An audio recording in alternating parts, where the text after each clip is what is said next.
નમસ્કાર દર્શક મિત્રો, દેશ અને દુનિયાના તાજા સમાચાર તેમજ ઉપયોગી માહિતીના ફરી એક નવા વિડીયોમાં આપ સર્વે દર્શક મિત્રોનું ગુજ્જુ પોકેટ યુટ્યુબ ચેનલ પર હાર્દિક સ્વાગત છે। આજના સૌથી પહેલા મહત્વના સમાચારમાં ગુજરાત એટીએસે 800 કરોડનું એમડી ડ્રગ્સ ઝડપ્યું। આના પર વિગતથી જાણીએ તો ગુજરાત એટીએસે મહારાષ્ટ્રમાં દરોડો પાડીને એક ફ્લેટમાં એમડી ડ્રગ્સનું ઉત્પાદન ઝડપી પાડ્યું છે। ગુજરાત એટીએસે બે આરોપી પર વોચ રાખી હતી અને બાતમીને આધારે રેડ કરી હતી, જેમાં ફ્લેટમાં એમડી ડ્રગ્સ બનાવવાનો પ્રોસેસ ચાલતી હતી। 11 kilo semi liquid MD drugs તથા બેરલમાં ભરેલા 782 કિલોગ્રામ લિક્વિડ એમડી મળી આવ્યું હતું, જેની ઇન્ટરનેશનલ માર્કેટમાં તેની અંદાજિત કિંમત 800 કરોડ રૂપિયા થાય છે। ત્યાં પછીના અગત્યના સમાચારમાં ગુજરાતના 28 જિલ્લામાં ફેલાયો ચાંદીપુરા વાયરસ। આના પર વિગતથી જાણીએ તો ચાંદીપુરા વાયરસે ગુજરાતમાં હાહાકાર મચાવ્યો છે। રાજ્યના કુલ 28 જિલ્લાઓમાં આ વાયરસ ફેલાઈ ચૂક્યો છે અને જેની ચપેટમાં આવેલા 71 બાળકોના મોત પણ થયા છે, જ્યારે હજી પણ 159 શંકાસ્પદ કેસ સામે આવ્યા છે। આ ઉપરાંત અમદાવાદ કોર્પોરેશનમાં 12, ગાંધીનગરમાં 8 અને સૌથી વધારે સાબરકાંઠામાં 16 કેસ નોંધાયા છે।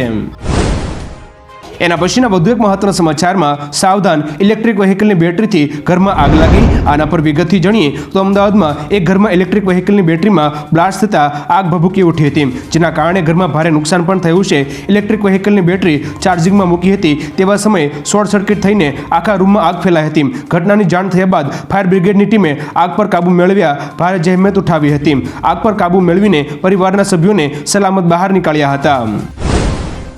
ત્યારબાદના અગત્યના સમાચારમાં આમ તો કેવી રીતે ભણશે ગુજરાત, આના પર વિગતથી વાત કરીએ તો અરવલ્લીના માલપુરના ભાતીજીના મુવાડા ગામના બાળકો કાદવ કીચડવાળા રસ્તે શાળાએ જવા મજબૂર થયા છે। મુવાડા ગામે રહેતા 35 થી 40 બાળકોને દર ચોમાસા સમયે આ મુશ્કેલીનો સામનો કરવો પડે છે। મુવાડા ગામે રસ્તા પર કેનાલ હોવાથી કેનાલમાં પડવાનો પણ ભય છે। ગામમાં પાકો રસ્તો ન હોવાને કારણે ગ્રામજનોએ જિલ્લા કલેક્ટરને આવેદનપત્ર પણ આપ્યું છે। ભાતીજીના મુવાડા ગામે પાકો રસ્તો બને તેવી માંગ ગ્રામજનો દ્વારા કરવામાં આવી રહી છે। ત્યાં પછીના અગત્યના સમાચારમાં બાંગ્લાદેશ પર ભારતની નજર, મોદી સરકાર સામે ઊભા થયા નવા પડકારો। આના પર વિગતથી વાત કરીએ તો બાંગ્લાદેશમાં હાલ પરિસ્થિતિ કાબૂમાં આવી રહી નથી। શેખ હસીનાએ વડાપ્રધાન પદ છોડતા જ દેશમાં અરાજકતાનો માહોલ ઊભો થયો છે, જેમાં લોકો દરેક જગ્યાએ તોડફોડ કરી રહ્યા છે, જ્યારે બાંગ્લાદેશની સેના લોકોને શાંતિની અપીલ કરી રહી છે। શેખ હસીનાએ ભારતમાં આશરો લીધો છે। ભારત સરકાર બાંગ્લાદેશની સ્થિતિ પર નજીકથી નજર રાખી રહી છે। આ દરમિયાન મોદી સરકાર સામે અનેક પડકારો વધ્યા છે। એના પછીના વધુ એક મહત્વના સમાચારમાં ઉકાઈ ડેમના દરવાજા ખોલાયા, ગામોને એલર્ટ કરાયા। આના પર વિગતથી જાણીએ તો ઉકાઈ ડેમના ઉપરવાસમાં વરસાદને પગલે 4 દરવાજા ખોલવામાં આવ્યા છે। હાલ ડેમમાંથી 60,000 ક્યુસેક પાણીની આવક ચાલુ રહી હતી, જેને પગલે ડેમ રૂલ લેવલ કરતાં અડધાથી પણ ઓછા ફૂટ દૂર રહેતા ડેમના 4 દરવાજા 4 ફૂટ ખોલીને 46,000 ક્યુસેક પાણી છોડવાનું આગોતરું પગલું ભરી લેવાયું છે। અત્રે ઉલ્લેખનીય છે કે 7મી ઓગસ્ટ 2006ના રોજ સુરતમાં ભયંકર પૂર આવ્યું હતું। આ પૂરને 18 વર્ષ પૂર્ણ થયા છે। ત્યારબાદના અગત્યના સમાચારમાં પુત્રએ કહ્યું હતું હસીના હજુ ભારતમાં રોકાશે। આના પર વિગતથી વાત કરીએ તો બાંગ્લાદેશમાં રાજકીય ઉથલપાથલ વચ્ચે વડાપ્રધાન પદેથી રાજીનામું આપનાર શેખ હસીના હાલ ભારતમાં જ રહેશે। તેમના પુત્ર વાજેદ જોએ જર્મન વેબસાઇટ DWને જણાવ્યું હતું કે હસીનાનો હાલમાં બીજે ક્યાંય જવાનો કોઈ પ્લાન નથી। તેમણે કોઈ પણ દેશ પાસેથી રાજકીય આશરો માંગ્યો નથી। બાંગ્લાદેશમાં સુરક્ષાના કારણોસર ભારતીય દૂતાવાસના 190 કર્મચારીઓને ત્યાંથી બહાર કાઢવામાં આવ્યા છે। ત્યારબાદના અગત્યના સમાચારમાં ટુ વ્હીલરમાં પાછળ બેસનારા માટે પણ હેલ્મેટ ફરજિયાત કરો, હાઈકોર્ટની ટિપ્પણી વિશે જાણીએ તો અમદાવાદના 20 અરજદારોએ ગુજરાત હાઈકોર્ટમાં પોલિટેકનિકથી IIM વચ્ચે બનનારા ઓવરબ્રિજને લઈને એડવોકેટ સલીલ ઠાકોર મારફતે જાહેરાતની અરજી કરવામાં આવી હતી, જે ચીફ જજ સુનીતા અગ્રવાલ અને જજ પ્રણવ ત્રિવેદીની બેન્ચ સમક્ષ રજૂ થઈ હતી। આ અરજી પર વધુ સુનાવણી હાથ ધરવામાં આવી હતી। ચીફ જજે નોંધ્યું કે અમદાવાદમાં આગામી 15 દિવસમાં ટુ વ્હીલર પાછળ બેસનારા માટે હેલ્મેટ ફરજિયાત કરો। ત્યારબાદના અગત્યના સમાચારમાં વિનેશ હિંમત હારનારાઓમાંથી નથી, રાહુલ ગાંધીના નિવેદન વિશે વાત કરીએ તો વિનેશ ફોગાટ અંગે રાહુલ ગાંધીએ લખ્યું કે દુર્ભાગ્યપૂર્ણ છે કે વિશ્વ ચેમ્પિયન કુસ્તીબાજોને હરાવીને ફાઇનલમાં પહોંચેલી ભારતની ગૌરવ વિનેશ ફોગાટને ટેકનિકલ આધાર પર અયોગ્ય ઠેરવવામાં આવી। અમને પૂરી આશા છે કે ભારતીય ઓલિમ્પિક સંઘ આ નિર્ણયને મજબૂત રીતે પડકારી દેશની દીકરીને ન્યાય અપાવશે। વિનેશ હિંમત હારનારાઓમાંથી નથી, આજે પણ આખો દેશ તમારી તાકાત બનીને તમારી સાથે ઊભો છે। ત્યાં પછીના અગત્યના સમાચારમાં નાગા અર્જુન સાગર ડેમ થયો ઓવરફ્લો. આના પર વિગતથી જાણીએ તો ઉપરવાસમાંથી ભારે વરસાદને કારણે તેલંગાણામાં કૃષ્ણા નદી પર નાગા અર્જુન ડેમના 22 દરવાજા નીચેની તરફ પાણી છોડવા માટે ખોલવામાં આવ્યા હતા. સોમવારે રાત્રે પાણીનો પ્રવાહ 3.55 લાખ ક્યુસેક સુધી પહોંચતા વધુ દરવાજા ખોલાયા હતા. ઉલ્લેખનીય છે કે મેઘરાજાએ દક્ષિણ ભારતને ધમરોળ્યું છે, ત્યારે નાગાર્જુન સાગર ડેમ ઓવરફ્લો થયો હતો. ડેમના 22 દરવાજા ખોલાતા અદ્ભુત નજારો સર્જાયો હતો. ત્યારબાદના અગત્યના સમાચારમાં પહેલા શ્રીલંકા, પછી બાંગ્લાદેશ, હવે ભારતનો વારો. કોંગ્રેસ નેતાના નિવેદન વિશે જાણીએ તો મધ્યપ્રદેશમાં કોંગ્રેસના વરિષ્ઠ નેતા સજ્જનસિંહ વર્માએ વિવાદિત નિવેદન આપ્યું છે. તેમણે કહ્યું છે કે શ્રીલંકા અને બાંગ્લાદેશ જેવી સ્થિતિ ભારતમાં પણ બનવાની છે. જે રીતે જનતા શેખ હસીનાના ઘરમાં ઘૂસી હતી, તે જ રીતે જનતા મોદીજીના ઘરમાં પણ ઘૂસી જશે. પહેલા શ્રીલંકામાં લોકો વડાપ્રધાનના ઘરમાં ઘૂસ્યા, પછી બાંગ્લાદેશમાં આવું થયું. હવે ભારતનો વારો છે. તેમનો આ વિડીયો સોશિયલ મીડિયા પર વાયરલ થઈ રહ્યો છે. હવે દર્શક મિત્રો, કોંગ્રેસ નેતાના આ નિવેદન વિશે તમારું શું કહેવું છે નીચે કોમેન્ટ કરીને જરૂરથી જણાવજો. ત્યાર પછીના અગત્યના સમાચારમાં વાયનાડ દુર્ઘટનાને રાષ્ટ્રીય આપદા જાહેર કરો. આના પર વિગતથી વાત કરીએ તો લોકસભામાં વિપક્ષ નેતા રાહુલ ગાંધીએ વાયનાડ મુદ્દે કહ્યું કે મેં મારી બહેન સાથે મળીને આ દુર્ઘટનામાં લોકોની પીડા અને વેદના જોઈ. 200થી વધુ લોકો માર્યા ગયા અને મોટી સંખ્યામાં લોકો ગુમ છે. હું કેન્દ્ર સરકાર, રાજ્ય સરકાર, એનડીઆરએફ, એસડીઆરએફ, આર્મી અને નેવી અને અન્ય રાજ્યોના કામની પ્રશંસા કરીશ. આ બહુ મોટી દુર્ઘટના છે. હું કેન્દ્રને વિનંતી કરીશ કે તેને રાષ્ટ્રીય આપત્તિ જાહેર કરે અને પુનર્વસન પેકેજ આપે. હવે દર્શક મિત્રો, વાયનાડ દુર્ઘટનાને રાષ્ટ્રીય આપદા જાહેર કરવી જોઈએ કે નહીં તે અંગે તમારા શું મંતવ્ય છે નીચે કોમેન્ટ કરીને જરૂરથી જણાવજો. એના પછીના વધુ એક મહત્વના સમાચારમાં ઢાકા હાઈ કમિશનના 190 કર્મચારીઓ ભારત પરત ફર્યા. આના પર વિગતથી વાત કરીએ તો બાંગ્લાદેશમાં રાજકીય સંકટ વચ્ચે સ્થિતિ વણસી રહી છે. આવી સ્થિતિમાં ભારતે ઢાકામાં આવેલા પોતાના હાઈ કમિશનમાંથી કર્મચારીઓને પાછા બોલાવ્યા છે. ભારતીય હાઈ કમિશનના 190 કર્મચારીઓને એર ઇન્ડિયાની વિશેષ ફ્લાઇટ દ્વારા ભારત પરત લાવવામાં આવ્યા છે. હવે ઢાકામાં ભારતીય હાઈ કમિશનમાં માત્ર 30 કર્મચારીઓ જ બચ્યા છે. ત્યારબાદના અગત્યના સમાચારમાં યાહ્યા સિનવાર હમાસનો નવો લીડર. આના પર વિગતથી વાત કરીએ તો યાહ્યા સિનવાર હમાસના નવા નેતા તરીકે ચૂંટાયા છે. એક નિવેદન જારી કરીને હમાસે કહ્યું કે ઇસ્માઇલ હાનિયાના મૃત્યુ બાદ યાહ્યા સિનવારને નવા નેતા બનાવવામાં આવ્યા છે. તેહરાનમાં મિસાઇલ હુમલામાં હમાસ ચીફ ઇસ્માઇલ હાનિયાનું મોત થયું હતું. 7મી ઓક્ટોબર 2023ના રોજ હમાસે ઇઝરાયલ પર 75 વર્ષનો સૌથી મોટો હુમલો કર્યો હતો, જેમાં 1200થી વધુ લોકો માર્યા ગયા હતા. સિનવાર તેનો માસ્ટર માઇન્ડ હતો. ત્યારબાદના અગત્યના સમાચારમાં સીપીઆઈ બાસ્કેટમાં ફૂડ વેટેજ 8% ઘટવાની શક્યતા. આના પર વિગતથી જાણીએ તો દેશના કન્ઝ્યુમર પ્રાઇસ ઇન્ડેક્સ એટલે કે સીપીઆઈમાં સુધારો કરતી સરકાર પેનલ કન્ઝ્યુમર પ્રાઇસ બાસ્કેટમાં ફૂડ વેટેજ 8% ઘટાડવાના પ્રસ્તાવ પર ચર્ચા કરી રહી છે. હાલમાં સીપીઆઈ બાસ્કેટમાં ફૂડ એન્ડ બેવરેજ કેટેગરીનું વેટેજ 54.20% હશે. તેમાંથી જો 8% કાપવામાં આવે છે તો ખાદ્ય પદાર્થો અને પીણાનું વજન ઘટીને 6% જેટલું થઈ જશે. તેના કારણે દેશમાં મોંઘવારી દરમાં વધારા પર અસર પડશે અને મોંઘવારી પહેલા કરતા ઓછી દેખાશે. ત્યાર પછીના વધુ એક મહત્વના સમાચારમાં ગુજરાતના ખેડૂતોની આવક બીજા રાજ્યો કરતાં ઓછી. આના પર વિગતવાર જાણીએ તો ખેડૂતોની આવક બમણી કરવાની વાતો કરતી વાસ્તવિકતા અલગ છે. ખાસ કરીને ગુજરાતના ખેડૂતોની આવક ઘણી ઓછી છે. મેઘાલય અને હરિયાણા જેવા રાજ્યો કરતાં ગુજરાતના ખેડૂતોની માસિક આવક ઓછી છે. કૃષિ મંત્રાલય લોકસભામાં આ વાતનો સ્વીકાર કર્યો છે.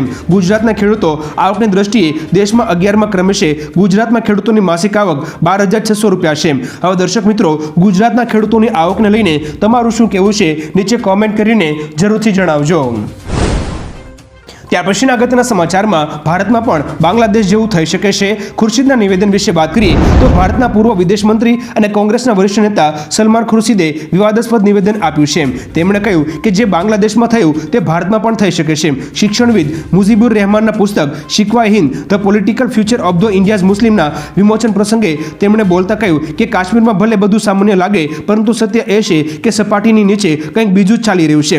હવે દર્શક મિત્રો, સલમાન ખુરશીદના આ નિવેદન વિશે તમારું શું કહેવું છે નીચે કોમેન્ટ કરીને જરૂરથી જણાવજો. ત્યારબાદના અગત્યના સમાચારમાં રત્ન કલાકારો માટે ચિંતાજનક સમાચાર. આના પર વિગતથી જાણીએ તો હીરાના કારીગરો માટે ચિંતાજનક સમાચાર સામે આવ્યા છે. લેબગ્રોન હીરાની માંગ વધતા અમદાવાદ શહેરના 60,000 કારીગરો પર બેરોજગાર થવાનું જોખમ તોળાઈ રહ્યું છે. એક વર્ષમાં કુદરતી હીરાની કિંમત 23% તૂટી છે. લેબગ્રોન ડાયમંડની માંગ કરતાં તેનું ઉત્પાદન વધી ગયું છે, જેની અસર હીરા બજાર પર પડી છે.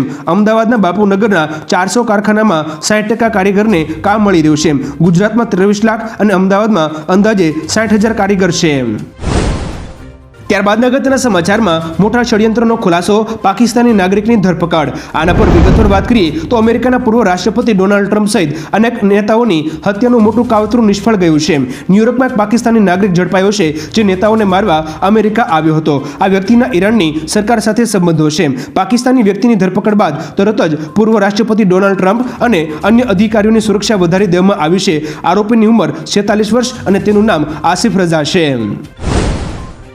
ત્યારબાદ અગત્યના સમાચારમાં બંધારણની પ્રસ્તાવના નથી હટાવી, એનસીઆરટીના નિવેદન વિશે વાત કરી તો એનસીઆરટીએ તેના પુસ્તકોમાંથી બંધારણની પ્રસ્તાવના હટાવવાના આરોપોને ખોટા ગણાવ્યા છે. એનસીઆરટીએ કહ્યું કે પ્રથમ વખત અમે ભારતીય બંધારણના વિવિધ પાસાઓને મહત્વ આપી રહ્યા છે. મીડિયા રિપોર્ટ્સમાં એવો દાવો કરવામાં આવ્યો હતો કે એનસીઆરટીએ આ વર્ષે ધોરણ 3 અને ધોરણ 6 ની પુસ્તકોમાંથી બંધારણની પ્રસ્તાવના હટાવી દીધી છે. જોકે કોંગ્રેસે પણ એનસીઆરટી પર આરએસએસના અંગની જેમ કામ કરવાનો આરોપ લગાવ્યો હતો.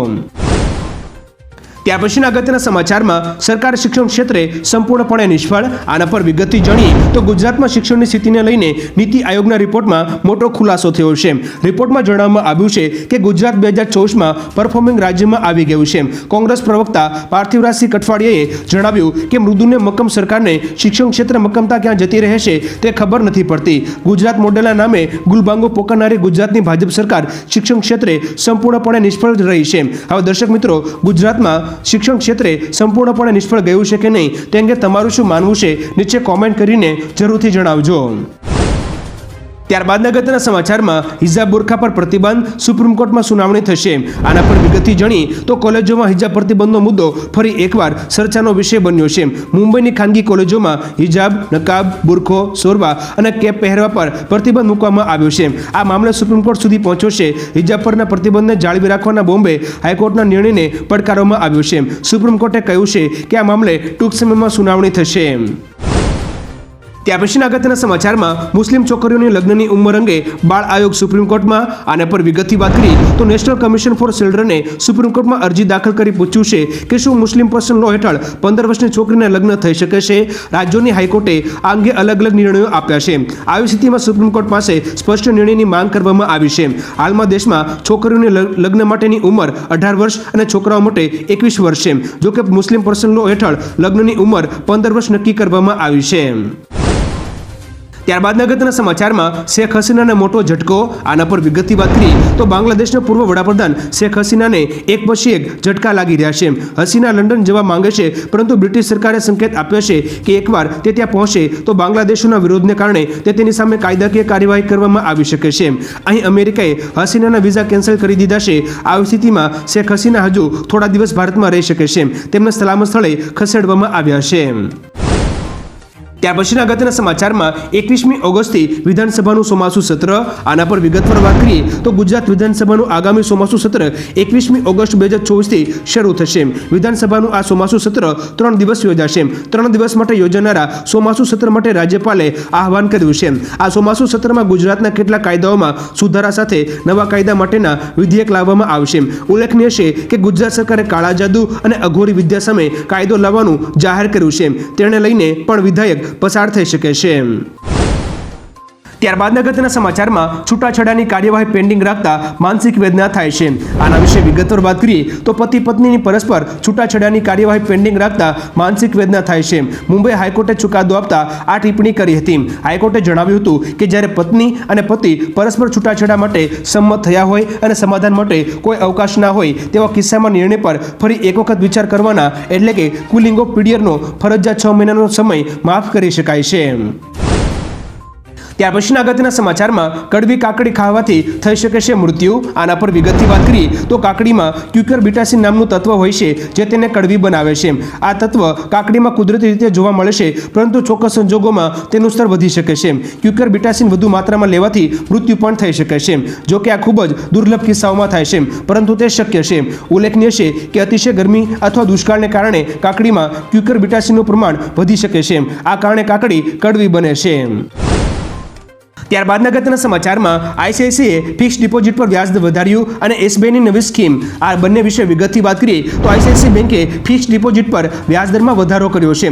ફિક્સ ડિપોઝિટ પર બેંક હવે 7.25% અને વરિષ્ઠ નાગરિકોને 7.80% સુધી વ્યાજ આપશે. બેંકે ₹3 કરોડથી નાની ફિક્સ ડિપોઝિટ પર વ્યાજ દરમાં વધારો કર્યો છે. નવા વ્યાજ દરો લાગુ પણ થઈ ચૂક્યા છે. તો એસબીઆઈએ એટલે કે સ્ટેટ બેંક ઓફ ઇન્ડિયાએ અમૃત દ્રષ્ટિ નામની નવી ડિપોઝિટ સ્કીમ શરૂ કરી છે. જે પ્રમાણે જો 444 દિવસ માટે ફિક્સ ડિપોઝિટ કરવામાં આવે છે તો 7.25% અને વરિષ્ઠ નાગરિકોને વાર્ષિક 7.75% દરે વ્યાજ આપવામાં આવશે. ત્યારબાદના અગત્યના સમાચારમાં મોહમ્મદ યુનુસ બન્યા બાંગ્લાદેશની વચગાળાની સરકારના વડા. આના પર વિગતથી જાણીએ તો નોબેલ પુરસ્કાર વિજેતા મોહમ્મદ યુનુસને બાંગ્લાદેશની વચગાળાની સરકારના વડા બનાવવામાં આવ્યા છે. ઉલ્લેખનીય છે કે મંગળવારે મોહમ્મદ યુનુસે કહ્યું હતું કે તેઓ વચગાળાની સરકારનું નેતૃત્વ કરવા માટે તૈયાર છે. સામે આવેલી માહિતી અનુસાર સંસદ ભંગ થયા બાદ પ્રમુખ શાહબુદ્દીન અને વિદ્યાર્થી નેતાઓ વચ્ચેની બેઠકમાં આ નિર્ણય લેવામાં આવ્યો હતો. તેમાં 3 સશસ્ત્ર દળોના વડાઓ પણ હાજર રહ્યા હતા. ત્યાર પછીના મહત્વના સમાચારમાં બાંગ્લાદેશની સ્થિતિને લઈને 500 કરોડના વેપાર ઉપર અસર. આના પર વિગતથી વાત કરીએ તો બાંગ્લાદેશમાં હિંસા વધી રહી છે અને તેની અસર વેપાર ધંધા ઉપર પણ પડી રહી છે. ત્યારે ઔદ્યોગિક નગર સુરતમાં મુખ્ય 2 ડાયમંડ અને ટેક્સટાઇલ ઉદ્યોગ છે. જ્યારે પણ આંતરરાષ્ટ્રીય સ્તર પર કોઈ પણ ઉથલપાથલ થાય છે ત્યારે તેની સીધી અસર આ બંને ઉદ્યોગ ઉપર થતી હોય છે. હાલ બાંગ્લાદેશમાં જે પ્રકારની રાજકીય કટોકટી ઊભી થઈ છે તેને કારણે ટેક્સટાઇલ ઉદ્યોગમાં ચિંતાનું મોજું ફરી વળ્યું છે. ત્યારબાદના અગત્યના સમાચારમાં ડુપ્લિકેટ ખાતરને લઈ 200 ખેડૂતોની ફરિયાદ. આના પર વિગતથી ધ્યાન દઈએ તો સુરેન્દ્રનગર જિલ્લામાં ખેડૂતોએ ડુપ્લિકેટ ખાતરની ફરિયાદ કરી છે. સુરડા, લીંબડી અને ચોટીલા વિસ્તારના 200 થી વધુ ખેડૂતો ડુપ્લિકેટ ખાતર અને બિયારણનો ભોગ બન્યા છે. જેનાથી ખેડૂતોનો પાક બળી ગયો હતો. ડુપ્લિકેટ ખાતર અને બિયારણના નમૂના લેબમાં મોકલાયા છે. નમૂના નર્મદા એગ્રોના છે, તેથી તેની સામે કાર્યવાહીની માંગ છે. જોકે લેબ ટેસ્ટિંગનો રિપોર્ટ આવ્યા બાદ નર્મદા એગ્રો સામે ગુનો દાખલ કરવામાં આવશે. ત્યાર પછીના અગત્યના સમાચારમાં 9મી ઓગસ્ટે આ જિલ્લાની શાળાઓમાં રજા. આના પર વિગતથી જાણીએ તો 9મી ઓગસ્ટ 2024ના રોજ દાહોદ જિલ્લાની તમામ શાળાઓમાં રજાની જાહેરાત કરવામાં આવી છે. કારણ કે 9મી ઓગસ્ટે વિશ્વ આદિવાસી દિવસની ઉજવણી થશે.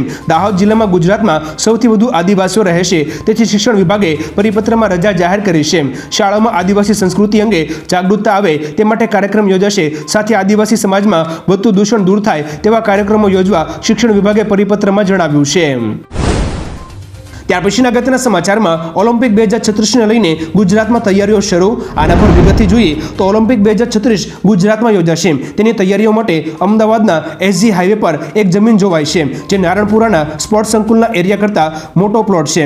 શહેરની સૌથી મોટી ટીપી 204માં અંદાજે 1 લાખ ચોરસ મીટર એરિયામાં મેગા સ્પોર્ટ્સ ઇન્ફ્રાસ્ટ્રક્ચર બનશે. મહમ્મદપુરા અને એસપી રિંગ રોડની વચ્ચે 1 લાખ ચોરસ મીટરનો પ્લોટ છે, જે અમદાવાદ મ્યુનિસિપલ કોર્પોરેશને રિઝર્વ રાખ્યો છે. અહીં 650 કરોડ રૂપિયાના ખર્ચે સ્પોર્ટ્સ કોમ્પ્લેક્સ તૈયાર થઈ રહ્યું છે.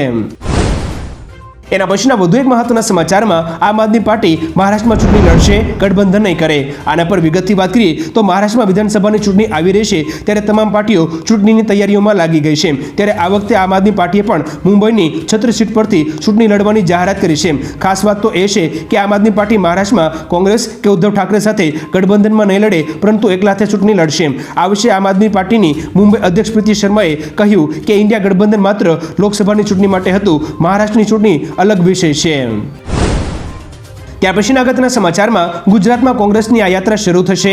આના પર વિગતથી જાણીએ તો એક તરફ ભાજપ ગુજરાતમાં હર ઘર તિરંગા યાત્રાની તૈયારીમાં વ્યસ્ત છે, તો બીજી બાજુ 9મી ઓગસ્ટ 2024થી કોંગ્રેસ ગુજરાત રાજ્યમાં કોંગ્રેસની યાત્રાનું મોરબીથી પ્રસ્થાન કરાવશે. રાજ્યની વિવિધ દુર્ઘટનાઓમાં પીડિતોને ન્યાય મળે તે માટે આનું આયોજન કરવામાં આવ્યું છે, જેમાં પીડિત પરિવારના લોકો અને કોંગ્રેસના નેતાઓ, હોદ્દેદારો અને કાર્યકર્તાઓ જોડાશે. મોરબી જિલ્લા કોંગ્રેસના લોકોએ યાત્રા માટે મોરબીમાં ડોર ટુ ડોર પ્રચાર પણ કર્યો છે. ત્યાર પછીના અગત્યના સમાચારમાં વિનેશ ફોગાટને સિલ્વર મેડલ વિજેતા જેટલી સુવિધાઓ મળશે. આના પર વિગતથી વાત કરીએ તો વિનેશ ફોગાટ ભલે પેરિસ ઓલિમ્પિકમાં ગેરલાયક ઠરી ગઈ હોય, પરંતુ તેને સિલ્વર મેડલ વિજેતાની જેટલી જ સુવિધાઓ મળશે. હરિયાણાના મુખ્યમંત્રી નાયબસિંહે સોશિયલ મીડિયા એક્સ પર લખ્યું હતું કે તે આપણા બધા માટે ચેમ્પિયન છે. વિનેશનું મેડલ વિજેતાની જેમ જ સ્વાગત કરવામાં આવશે.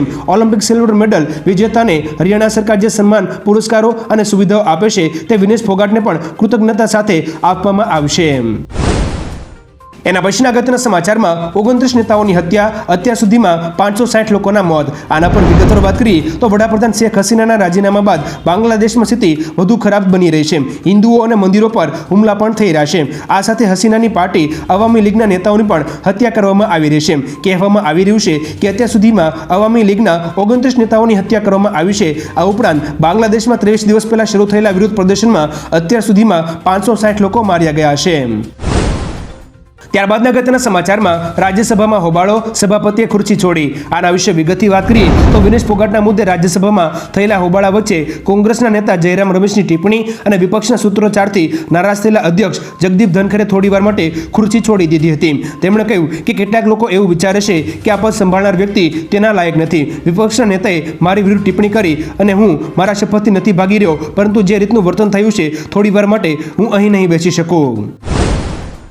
ત્યારબાદના અગત્યના સમાચારમાં સંસદની બહાર ડુંગળીની માળા પહેરીને વિરોધ પ્રદર્શન. આના પર વિગતથી જાણીએ તો સંસદના ચોમાસુ સત્રના 14મા દિવસે વિરોધ પક્ષના સાંસદોએ સંસદની બહાર શાકભાજીની કિંમતો સામે વિરોધ પ્રદર્શન કર્યું હતું. આ દરમિયાન વિરોધ કરી રહેલા સાંસદોએ ડુંગળીની માળા પહેરી હતી અને ડુંગળીના ભાવ ઘટાડવાના નારા લગાવ્યા હતા.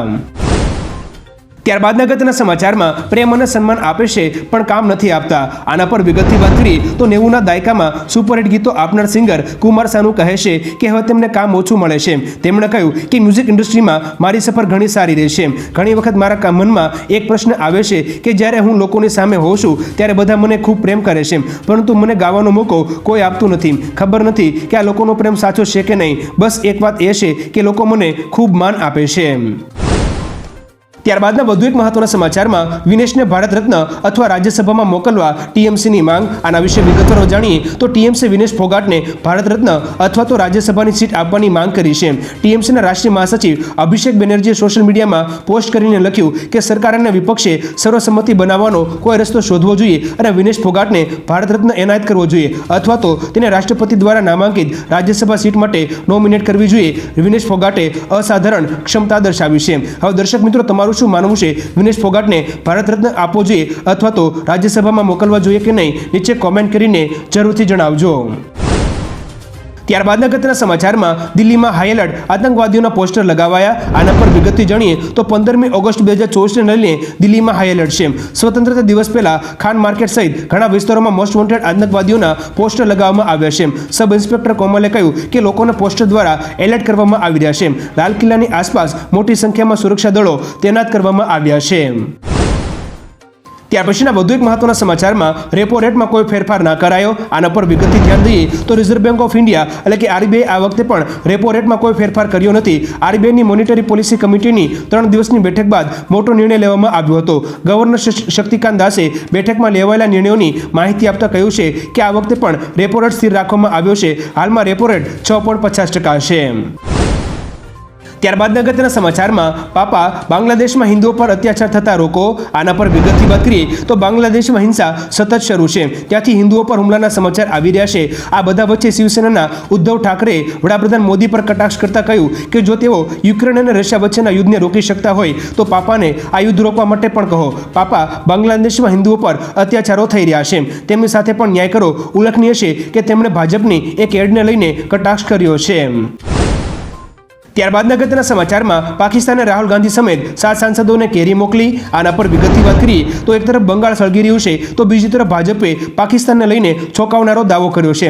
ભાજપે દાવો કર્યો છે કે પાકિસ્તાને વિપક્ષના નેતા રાહુલ ગાંધી સહિત 7 સાંસદોને કેરી મોકલાવી છે. આ કેરી પાકિસ્તાન એમ્બેસી દ્વારા મોકલવામાં આવી છે.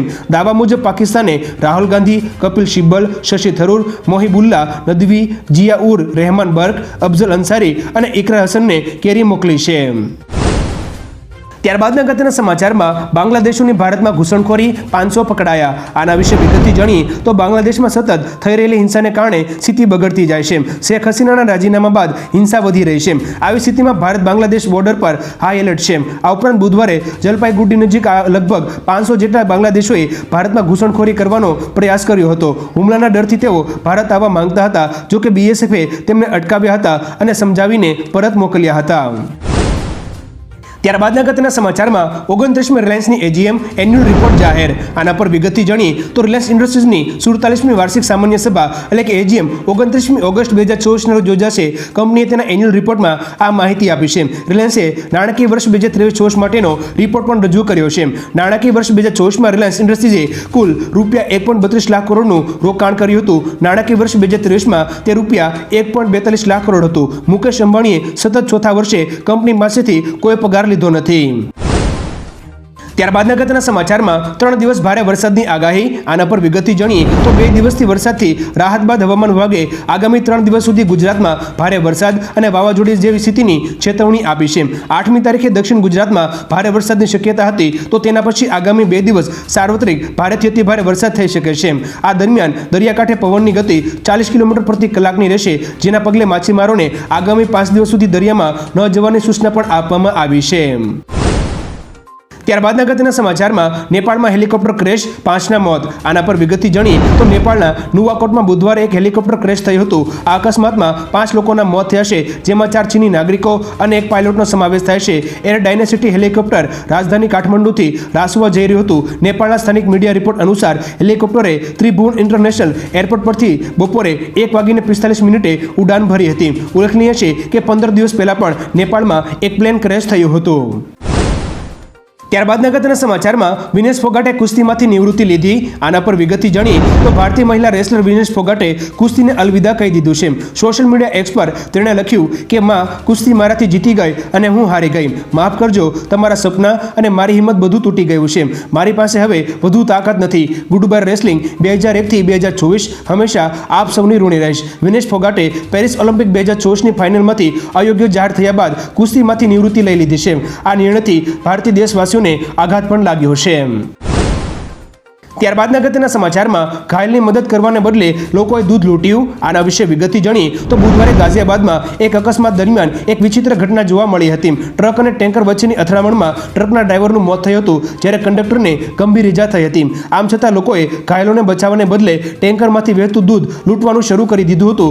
લોકો ડબ્બા, બોટલ અને ડોલ લઈને દોડી આવ્યા હતા. બાદમાં પોલીસે આવતા બધા લોકો ત્યાંથી ભાગ્યા હતા. આ ઘટનાનો વિડીયો સોશિયલ મીડિયા પર વાયરલ થઈ રહ્યો છે. હવે દર્શક મિત્રો, લોકોની આવી માનસિક વૃત્તિ વિશે તમારું શું કહેવું છે? નીચે કોમેન્ટ કરીને જરૂરથી જણાવજો.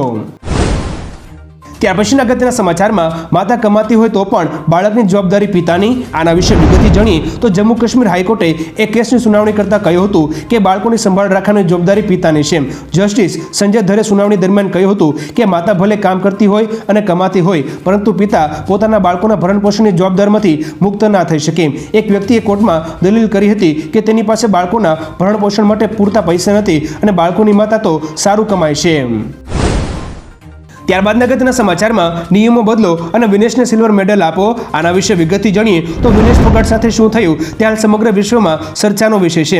અમેરિકન રેસલર જોર્ડન બેરોઝે UWW પાસેથી નિયમોમાં ફેરફારની માંગ કરી છે અને વિનેશને સિલ્વર મેડલ આપવાની વકાલત કરી છે. તેમણે સોશિયલ મીડિયા સાઇટ એક્સ પર પોસ્ટ કરતી વખતે પોતાનો મુદ્દો આગળ ધપાવ્યો હતો. આ સાથે જ બજરંગ પુનિયા અને ગીતા ફોગટ સહિત ઘણા લોકોએ વિનેશને સોશિયલ મીડિયા એક્સ પર સિલ્વર મેડલ આપવાની માંગ ઉઠાવી છે. ત્યારબાદના અગત્યના સમાચારમાં 4 મહાનગરોમાં નીકળશે તિરંગા યાત્રા. આના પર વિગતથી જાણીએ તો 8 થી 15મી ઓગસ્ટ દરમિયાન ગુજરાતમાં હર ઘર તિરંગા અભિયાનનું આયોજન કરાયું છે. ગુજરાત રાજ્યના મુખ્ય 4 મહાનગરોમાં 2 થી 3 કિલોમીટર લાંબી તિરંગા યાત્રા થશે. સાથે સાથે સાંસ્કૃતિક કાર્યક્રમો યોજાશે. રમતગમત અને યુવક સેવા મંત્રી હર્ષ સંઘવીએ જણાવ્યું હતું કે આ યાત્રામાં અંદાજે 2200થી વધુ સંસ્થાઓ સહભાગી થશે. બોર્ડરના ગામડાઓમાં ઘરો પર તિરંગા લહેરાવીને તિરંગા યાત્રા થશે. ગુજરાત રાજ્યના મુખ્ય 75 આઇકોનિક સ્થળોએ તેની ઉજવણી થશે. ત્યારબાદના અગત્યના સમાચારમાં શંકાસ્પદ સરકારી તુવેર દાળનો અધધ જથ્થો સીલ. આના વિશે વિગતથી જાણીએ તો ગોધરાની તહુરા મિલમાંથી આંધ્રપ્રદેશની સરકારી તુવેર દાળનો 16.47 કરોડનો જથ્થો ઝડપી પાડવામાં આવ્યો છે. શંકાસ્પદ સરકારી તુવેર દાળનો આટલી મોટી માત્રામાં રાજ્યનો પ્રથમ સીઝર હુકમ કરાયો છે. 11,13,300 કિલોગ્રામ શંકાસ્પદ સરકારી તુવેર દાળનો જથ્થો સીઝ કરાયો છે. પોલીસે હાલ સંચાલકો સામે કાર્યવાહી શરૂ કરી છે અને આગળની તપાસ હાથ ધરી છે. ત્યાર પછીના વધુ એક મહત્વના સમાચારમાં આખરે ફોરેસ્ટ ગાર્ડ ભરતી માટે 25 ગણા ઉમેદવારોનું લિસ્ટ જાહેર. આના પર વિગતથી જાણી તો આખરે ગુજરાત ગૌણ સેવા પસંદગી મંડળે ફોરેસ્ટ ગાર્ડની 823 જગ્યાઓ માટે 25 ગણા ઉમેદવારોનું લિસ્ટ જાહેર કર્યું છે.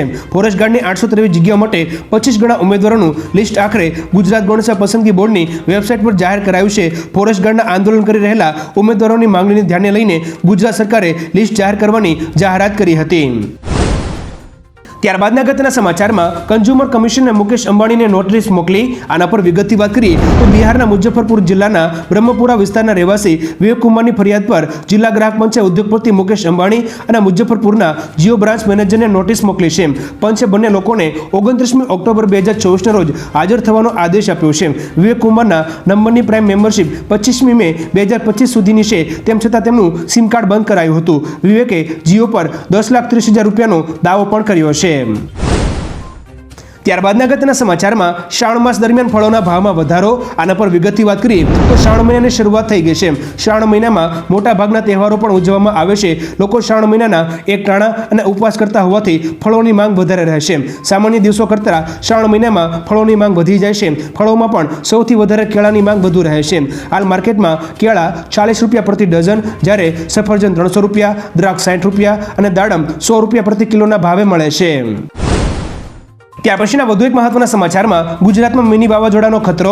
આના પર વિગતથી વાત કરીએ તો ગુજરાતમાં આગામી 5 દિવસ પવનની ગતિ 55 થી 60 કિલોમીટર પ્રતિ કલાકની રહેશે. ભારે પવનની સાથે વરસાદની આગાહીને પગલે માછીમારોને દરિયો ન ખેડવાની પણ સૂચના આપવામાં આવી છે.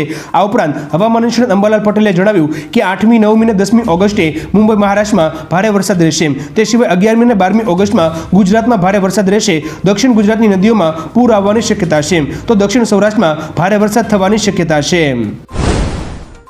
ત્યારબાદના અગત્યના સમાચારમાં શું મેડિકલ અને જીવન વીમામાંથી જીએસટી દૂર થશે? આના પર વિગતથી વાત કરીએ તો જીવન અને તબીબી વીમા પર 18% જીએસટીના મુદ્દે નાણામંત્રી નિર્મલા સીતારમણે સંસદમાં કહ્યું કે જીએસટી લાગુ થયા પહેલા જ આના પર ટેક્સ છે. નાણામંત્રીએ કહ્યું કે આ ટેક્સ દરેક રાજ્યમાં લગાવવામાં આવ્યો હતો. જીએસટી પછી રાજ્યોના તમામ કાયદા તેમાં સામેલ કરાયા હતા. જે લોકો અહીં વિરોધ કરી રહ્યા છે, શું તેઓએ તેમના રાજ્યોમાં આ ટેક્સ દૂર કરવાની ચર્ચા કરી હતી? ત્યારબાદના અગત્યના સમાચારમાં ગુજરાત અને બાંગ્લાદેશ વચ્ચેનો વ્યાપાર સ્થગિત. આના પર વિગતથી વાત કરીએ તો બાંગ્લાદેશમાં હાલ ખરાબ સ્થિતિ છે, જેની અસર ગુજરાત પર પણ થઈ છે. ગુજરાત અને બાંગ્લાદેશ વચ્ચેનો વ્યાપાર હાલ સ્થગિત છે. રાજ્યમાંથી કેમિકલ, ટેક્સટાઇલ અને સિરામિકની બાંગ્લાદેશમાં નિકાસ કરવામાં આવે છે. રાજ્યના વેપારીઓ બંગાળ થકી બાંગ્લાદેશ સાથે સંકળાયેલા છે. બાંગ્લાદેશમાં ગુજરાતની મોટી કંપનીઓ બંધ છે. તેઓના મેન્યુફેક્ચરિંગ યુનિટ પણ બંધ કરાયા છે. શિપિંગ તેમજ હાઈવેથી જતો માલ પણ હાલ બંધ કરાયો છે. ત્યારબાદના અગત્યના સમાચારમાં બીએસએનએલ જિંદાબાદ, જીઓ, એરટેલ અને વીઆઈને ફટકો. આના પર વિગતથી જાણીએ તો બીએસએનએલ તેના ગ્રાહકોને સુપરફાસ્ટ કનેક્ટિવિટી આપવા માટે દેશમાં મોબાઈલ ટાવર્સને અપગ્રેડ કરી રહ્યું છે. આ શ્રેણીમાં કંપનીએ દેશમાં 15,000થી વધુ મોબાઈલ સાઇટ્સ પર 4G ટાવર લગાવ્યા છે. કંપની ટૂંક સમયમાં દેશભરમાં 4G સેવા શરૂ કરવા જઈ રહી છે. આ સાથે કંપની 5G સર્વિસનું પણ ટેસ્ટિંગ કરી રહી છે. આવી સ્થિતિમાં જીઓ, એરટેલ અને વીઆઈને તેમના તાજેતરમાં તેમના ટેરિફ પ્લાન મોંઘા કર્યા છે. તેમને મોટો ફટકો પડશે. ત્યાર પછીના વધુ એક મહત્વના સમાચારમાં બંધ સિગ્નલ, લોકલ અને એસટી બસ પર તિરંગા વિતરણ થશે. આના પર વિગતથી જાણીએ તો 15મી ઓગસ્ટ 2024ને હવે ગણતરીના દિવસો જ બાકી રહ્યા છે.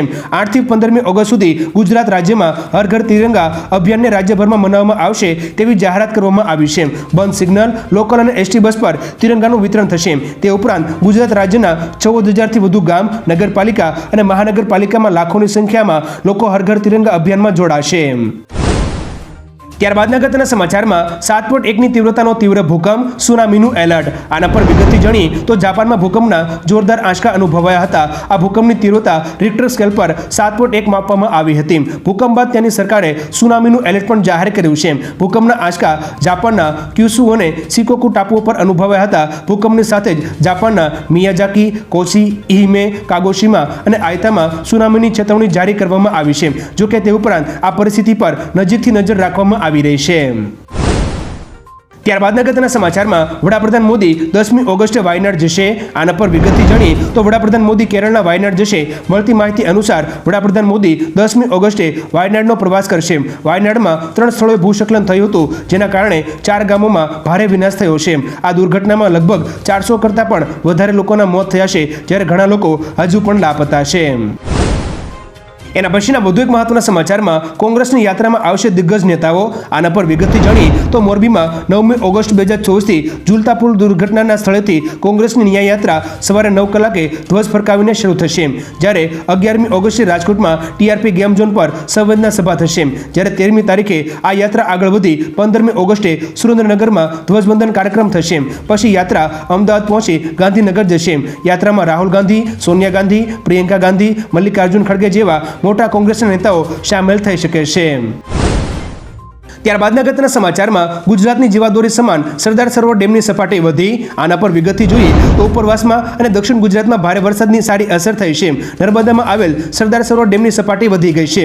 આ સિઝનમાં પહેલીવાર ડેમની સપાટી 127.22 મીટરને પાર પહોંચી ગઈ છે. ડેમની મહત્તમ જળ સપાટી 138.68 મીટર છે. આમ ડેમ હવે મહત્તમ સપાટીએ પહોંચવાથી માત્ર 11.46 મીટર દૂર છે. ડેમમાં પાણીની આવક સામે જાવક ઘટી છે, તેથી ડેમ 60% ઉપર ભરાઈ ચૂક્યો છે. ત્યારબાદના અગત્યના સમાચારમાં કેન્દ્ર સ્વાસ્થ્ય મંત્રાલય તરફથી ખુશખબર. આના પર વિગતથી જોઈએ તો દેશના ઘણા રાજ્યો સાથે કેન્દ્રીય સ્વાસ્થ્ય મંત્રાલયની બેઠક યોજાઈ હતી. ત્યારબાદ કેન્દ્રીય સ્વાસ્થ્ય મંત્રાલયે જણાવ્યું છે કે વર્ષ 2025 સુધીમાં ડેન્ગ્યુ ન થાય તે માટેની વેક્સિન આવી શકે છે. દેશમાં ગત વર્ષ કરતાં આ વર્ષે ડેન્ગ્યુના 30% કેસ વધુ નોંધાયા છે. તેની વેક્સિન અંગે સારા સમાચાર એ છે કે તેનું ત્રીજા ફેઝમાં ટ્રાયલ ચાલી રહ્યું છે અને 2 ટ્રાયલમાં વેક્સિનને સફળતા મળી છે. ત્યારબાદના અગત્યના સમાચારમાં મુખ્યમંત્રી ભૂપેન્દ્ર પટેલે નિવાસસ્થાને તિરંગો લહેરાવ્યો. આના પર વિગતથી જાણીએ તો દેશભરમાં ભાજપ 15મી ઓગસ્ટ સુધી હર ઘર તિરંગાનું અભિયાન ચલાવી રહ્યું છે. આ દરમિયાન વડાપ્રધાન મોદીએ સ્વતંત્રતા દિવસ નિમિત્તે હર ઘર તિરંગા અભિયાન અંતર્ગત સૌને ઘર અને ઓફિસ પર તિરંગો લહેરાવવા આહવાન કર્યું છે, જેમાં મુખ્યમંત્રી ભૂપેન્દ્ર પટેલ પણ જોડાયા છે. તેમણે આ અવસરે ગાંધીનગરમાં પોતાના નિવાસસ્થાને તિરંગો લહેરાવ્યો હતો, સાથે ગુજરાતમાં આ હર ઘર તિરંગા અભિયાનનો શુભારંભ કરાવ્યો હતો. ત્યારબાદના અગત્યના સમાચારમાં આતંકી વાંદરાઓનો ખોફ, 7,000 લોકો ઘરમાં કેદ. આના પર વિગતથી જાણીએ તો ખેડામાં છેલ્લા 1 મહિનાથી વાંદરાઓનો ત્રાસ સતત વધતો જોવા મળી રહ્યો છે. અહીંના લોકો ભયના માહોલમાં જીવી રહ્યા છે. વાંદરાઓના ટોળાઓના હુમલાની ઘટનામાં સતત વધારો થઈ રહ્યો છે. 7,000ની વસ્તી ધરાવતા આ ગામમાં છેલ્લા 1 મહિનામાં 25થી વધુ લોકોને બચકાભરી ઈજા પહોંચાડી છે. લોકો હાલ ઘરમાંથી બહાર નીકળતા ભયભીત થઈ રહ્યા છે. વાંદરાઓને પાંજરે પૂરવા ગ્રામજનો અપીલ કરી રહ્યા છે. ત્યારબાદના અગત્યના સમાચારમાં કાનમાં જો વારંવાર આવું થાય તો સેજજો. આના વિશે વિગતથી જાણીએ તો ચોમાસામાં મચ્છરોમાં વધારો થતાં તેનાથી ફેલાતો રોગ પણ વધે છે. મચ્છરજન્ય રોગ વધવાની સાથે સાથે કાનમાં ફંગસ વધવાના કેસોમાં પણ વધારો થયો છે. કાનમાં જો વારંવાર તમને ખંજવાળ આવતી હોય તો સાવધાન, કેમ કે કાનમાં ફંગસ હોઈ શકે છે. ડોક્ટર મુજબ ચોમાસામાં 60થી 70% ભેજ વાતાવરણમાં હોય છે, જેની અસર શરીરની દરેક ઇન્દ્રિયો પર થાય છે, જેમાં કાન પણ આવી જાય છે. કાનમાં તરલ પદાર્થ હોય છે, જેના કારણે ભેજવાળા વાતાવરણમાં ફંગસ થાય છે. ત્યાર પછીના અગત્યના સમાચારમાં હવે થોડા કલાકોમાં ચેક ક્લિયરન્સ થઈ જશે. આના પર વિગતથી વાત કરીએ તો મોનેટરી પોલિસી કમિટીના નિર્ણયો વિશે માહિતી આપતા આરબીઆઈ ગવર્નર શક્તિકાંત દાસે જણાવ્યું હતું કે ચેક ક્લિયરન્સમાં લાગતા સમય અંગે ઊંડાણપૂર્વક ચર્ચા કરવામાં આવી હતી. હવે માત્ર થોડા કલાકોમાં જ ચેક ક્લિયર કરવા માટે પગલાં લેવાનો પ્રસ્તાવ છે. આ સાથે હવે યુપીઆઈ દ્વારા 5 લાખ રૂપિયા સુધીની ટેક્સ પેમેન્ટ કરી શકાશે. અત્યાર સુધી આ મર્યાદા 1 લાખ રૂપિયા સુધીની હતી. ત્યારબાદના અગત્યના સમાચારમાં બ્રિટનમાં લોકો રસ્તા પર ઉતરી આવ્યા. આના પર વિગતથી વાત કરીએ તો ઉત્તર પશ્ચિમ બ્રિટનમાં ડાન્સ ક્લાસ દરમિયાન 3 છોકરીઓની હત્યા કરવાના મુદ્દે બ્રિટનમાં લોકો રસ્તા પર ઉતરીને વિરોધ પ્રદર્શન કરવા લાગ્યા હતા. હવે આ પ્રદર્શને હિંસાનું સ્વરૂપ લઈ લીધું છે. આ સમયગાળા દરમિયાન વસાહતીઓને હિંસાનો શિકાર બનાવવામાં આવ્યા હતા, જેના પછી હજારો ઇમિગ્રન્ટ્સ અને વંશીય લઘુમતીઓ પણ એક થઈને રસ્તા પર ઉતરી આવ્યા હતા, જેના પછી મારામારીના દ્રશ્યો પણ સામે આવ્યા હતા. ત્યારબાદના અગત્યના સમાચારમાં મુખ્યમંત્રી કેજરીવાલની જ્યુડિશિયલ કસ્ટડી વધી. આના પર વિગતથી જાણીએ તો દિલ્હીના કથિત એક્સાઇઝ પોલિસી કેસમાં મુખ્યમંત્રી કેજરીવાલની ધરપકડ થઈ હતી. આ કેસમાં તેમને રાહત મળી નથી, કારણ કે રાવસ એવન્યુ કોર્ટે સીબીઆઈ કેસમાં મુખ્યમંત્રી કેજરીવાલની ન્યાયિક કસ્ટડી 20મી ઓગસ્ટ 2024 સુધી લંબાવી દીધી છે. કેજરીવાલને તિહાર જેલમાંથી વિડીયો કોન્ફરન્સિંગ દ્વારા રજૂ કરવામાં આવ્યા હતા.